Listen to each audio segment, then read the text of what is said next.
Iceman, or De Man aus dem Eis, is a 2017 released adventure film directed by Felix Randau.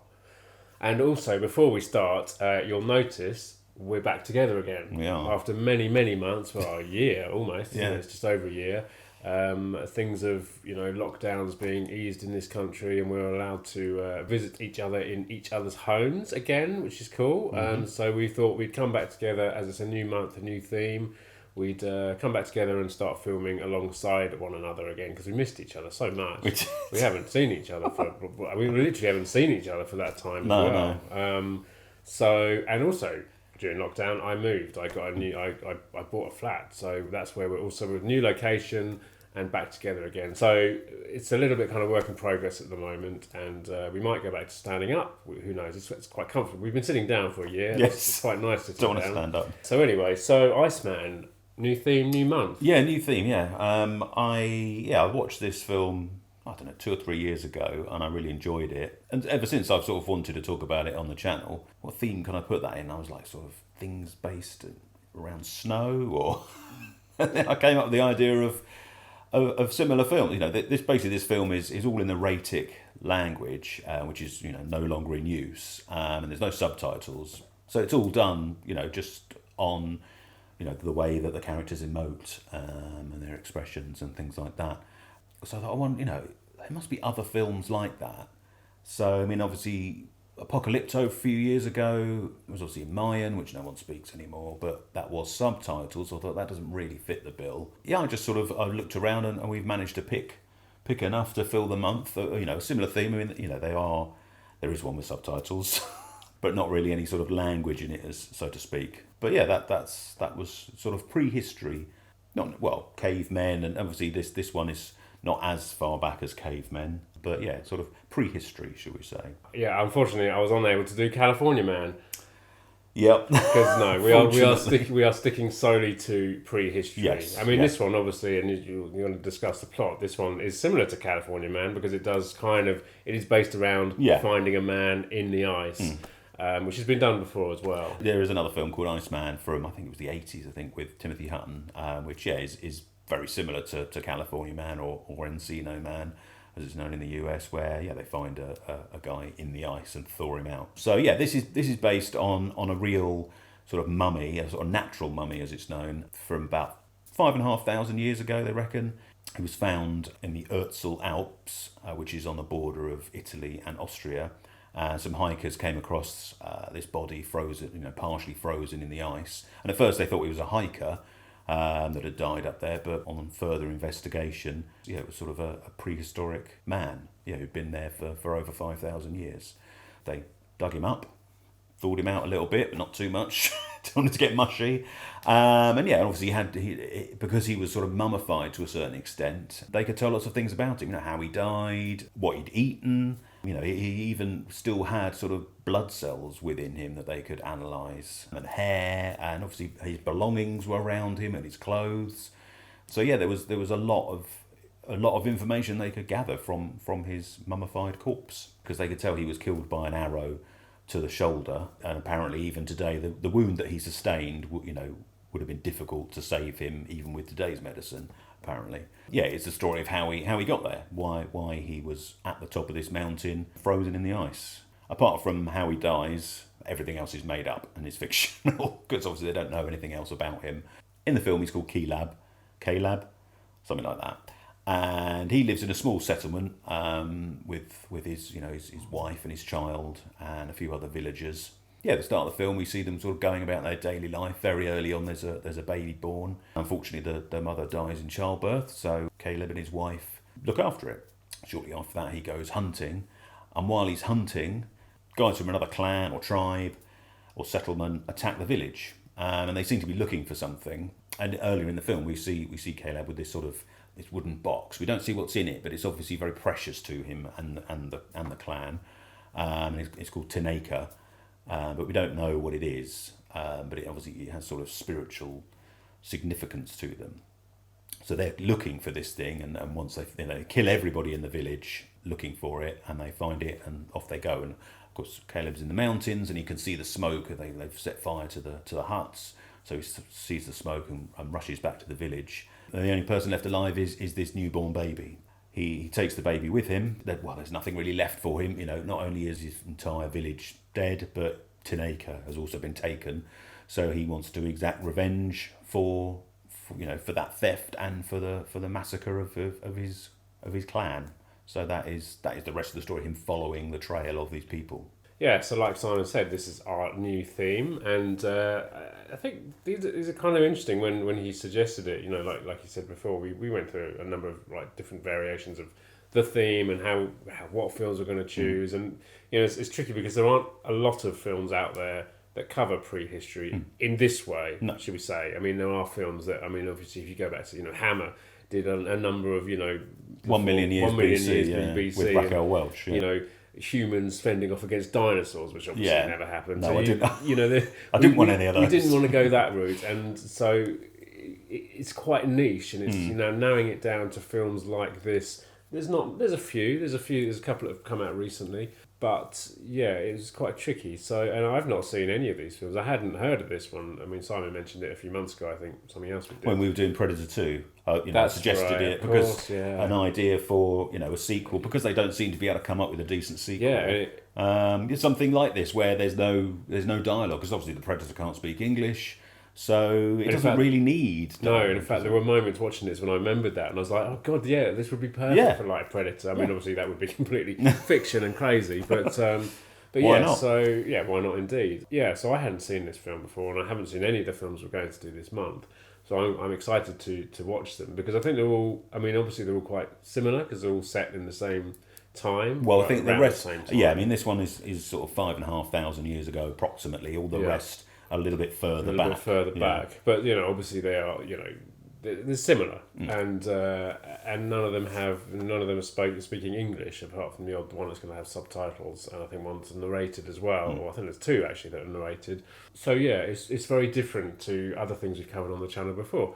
But I really enjoyed this. I thought it was so gripping. It had me hooked all the way through it, and all the characters are quite relatable. I think being 5,000 years old, still very relatable in the ways that their emotions and their issues, and if you kill your family is killed and murdered in that way, you're going to go on the hunt. You're going to take revenge. Maybe not so brutally nowadays. Well, people still kill each other over, pathetic trinkets these days, don't they? That's very true. That's very true. It looked beautiful. It's in the great outdoors. So you've got these, a lot of it takes place on mountains, covered with snow and beautiful, vistas, mountain ranges and forests. I think this was filmed where it was set. I think it was filmed in Italy. It was filmed in the Alps. Yeah, no, not exactly where where he was discovered, but yes, sure. A portion of the Alps, which obviously quite a large mountain range, so plenty to choose from. They're all professional actors in this film. They have done other work before, and I think it's predominantly German cast. Although Franco Nero turns up in it, he does. Yeah. He doesn't say anything. No, he has no lines whatsoever. But again, it's not really. There's several characters that don't really have any lines, but it's not necessary because everything's conveyed with looks or movements or body language, things like that. Yeah, and I think I think what worked for me it felt very authentic. I think some of the other ones we're doing were filmed in the 80s. So obviously that's now, that's a good 40 years ago. I mean, even this Iceman was discovered in the early 90s. Yeah, 91, wasn't it? Yeah. So, things have changed, we found new stuff since the 80s even. And so I think, the look of this feels very authentic to me. And I was interested to know what he was wearing on his feet though, because he was walking through the, I mean, but again, there's a moment he walks through this kind of lake, which because it's shallow, so obviously there's stones and things in there, and he does kind of slow down, and he's trying to trudge through, and he's not running through it, and I just felt, I think the authenticity helped for me. I mean, how quite, and if you go on Wikipedia and read about the actual mummy and what the research they've done, I mean, I think the clothes that he was found with aren't quite the same as what he wears in the film. I think he had sort of a grass sort of cape kind of thing on, but I don't know, to the sort of the layman, it certainly feels authentic. And, the axe that he carries, that certainly is, the same as what he had. I mean, what they reckoned that he was possibly a shepherd. Yeah, there was, I mean, obviously, a lot of it is guesswork. But I think that was from the sort of state of his knees and where he had sort of arthritis in various things and the state of his feet. I mean, one thing I think they said he was about 5'3", considerably shorter than Jürgen Vogel, who plays him in the film. But it doesn't. There's not many actors around that are 5'3". So, and of course, if he was 5'3", then probably all the other they would all be exactly. sort of similar height. Over time we have, as we've evolved, we have grown in height. As long as everyone's a similar height, it doesn't really make any difference. Did they know how old he was when he had died? I think he was about 45. They reckon. Yeah. So okay. So not a young man. I think. Generally, life expectancy was not too dissimilar to now. Obviously, you got wild animals and other tribes people trying to murder you at every turn. But yeah, as long as nothing untoward happened. Obviously, there was no medicine as such, not in the way we have now. I mean, they reckoned he had some sort of intestinal parasite, which would have given him abdominal pain. There was apparently he was quite heavily tattooed.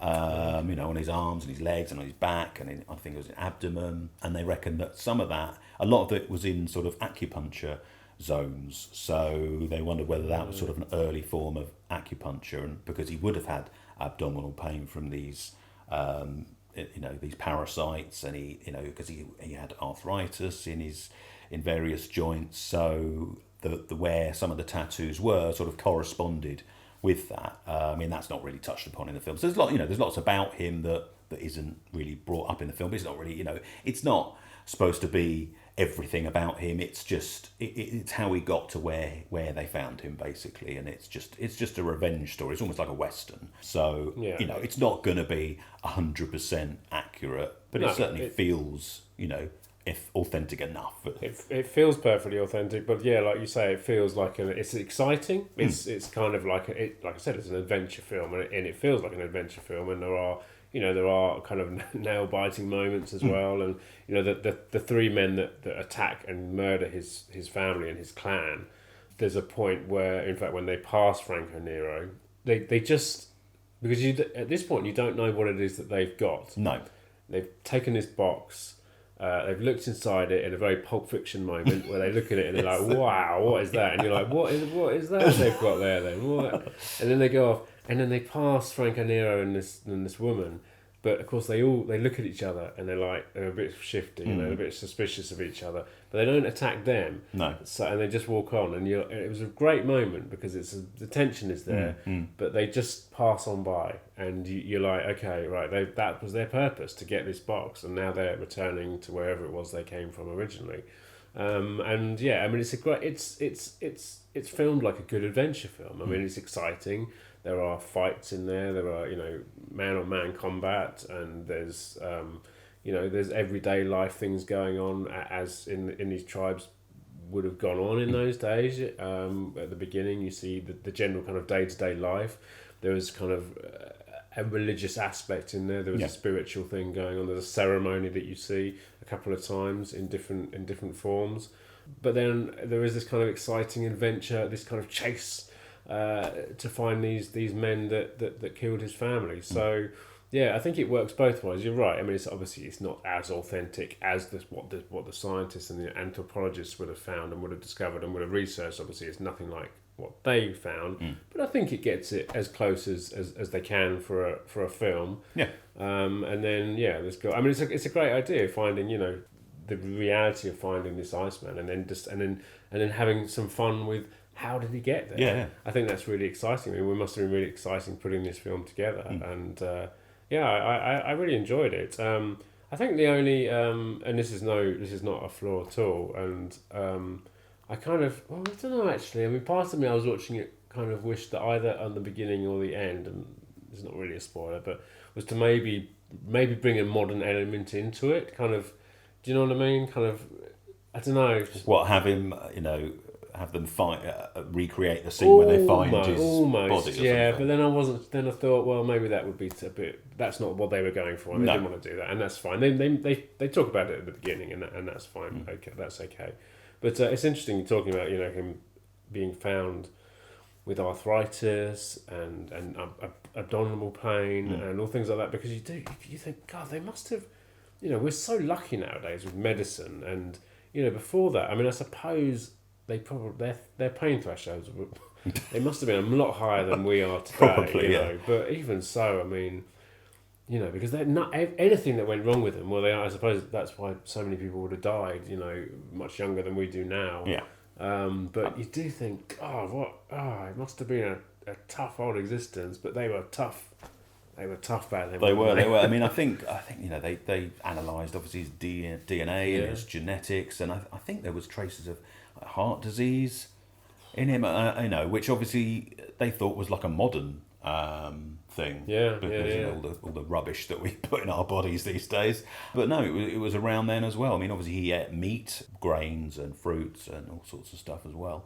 They analysed his DNA, and actually, they could find 19 people that shared some genetic makeup with him. So basically, almost descendants of him. Oh, people now. Yeah. Wow. So yeah, because I think they all share the same genetic mutation of some description. So yeah, I mean, it just the film alone is exciting enough, but then when you start to read about what the discoveries they've made from just this one frozen corpse, just amazing stuff. I think on his belongings they found 4 different types of blood. Four different people's bloods, which kind of suggested, and obviously the wound in his shoulder suggested that he was a violent man, and that's why the filmmakers kind of gave him this violent story. So we do. Well, you have this on Blu-ray, because that's why we did it. There we go. I mean, I saw it first. I think it was on Now TV, so it would have been on Sky Movies. Well, it's not on there anymore, so I had to buy the Blu-ray. But yeah, it's not pretty cheap to pick up. So, and obviously it's quite a new film. So yeah, not hard to find. There's no extras on it, which is a little bit disappointing. I was hoping there'd be something, either behind the scenes or something about Ötzi himself and maybe a little documentary on the discovery of his mummy. But no extras. But a damn good film on the disc. Yeah, very good. I mean, I was reading that. I was reading that. I think it didn't make very much money here. Right. Like $4,000 or something. Oh, right. Which is very pathetic, good. Yeah. So again, I mean, and I think as we may mention again, as in some of the other films that we cover in this month, these films are they're very niche, and maybe they don't have a huge market from them. I mean, it's a shame because it is, at its heart, it is a revenge movie. And a lot of people, I mean, most of Tarantino's films are revenge movies. Yeah. There's a lot of, most westerns are revenge movies. There is a lot of love for a revenge movie. If you don't know this film, go and check it out, because it's not very. It's an hour and a half. It's not very long. It's very exciting, and I really enjoyed it. And it doesn't matter what language you speak. No, because there's no subtitles and no English or any other language, unless you happen to speak Ratic. Yes. I mean, maybe you could translate it for us. I mean, that's interesting too. I mean, did you do any? Did you read anything about the language? Because I suppose Ratic is that we've called it that. Yeah, it wouldn't have been called Ratic in that period. Would it? No, that's one thing I haven't read about. I think I'd heard of it, but that was the extent of my knowledge, is that it's a language that's no longer used. I would assume that maybe there's some sort of translation. Somebody who knows the language of some sort. I don't know, but there's not a lot of dialogue anyway. To be fair, it's very visual, like I said, and you can easily follow it. Yeah, I mean, a lot of the film he spends on his own, so he hasn't got anyone to talk to anyway. So, and I did like the reveal of what Tanaka finally is. Oh, that's I thought, we're ever going to find out what this thing is that's so precious to him. We did, I was like, it was a very cool moment. We won't tell you. No. Go and watch the film to find out. But it was, I was like, that's very cool. And that was Iceman. And as always, if you enjoyed the video, let us know in the comments below. Hit the subscribe button up there, and don't forget to push the bell for notifications. There's other videos to check out over there. Come and find us on social media, and join us again next week for another video.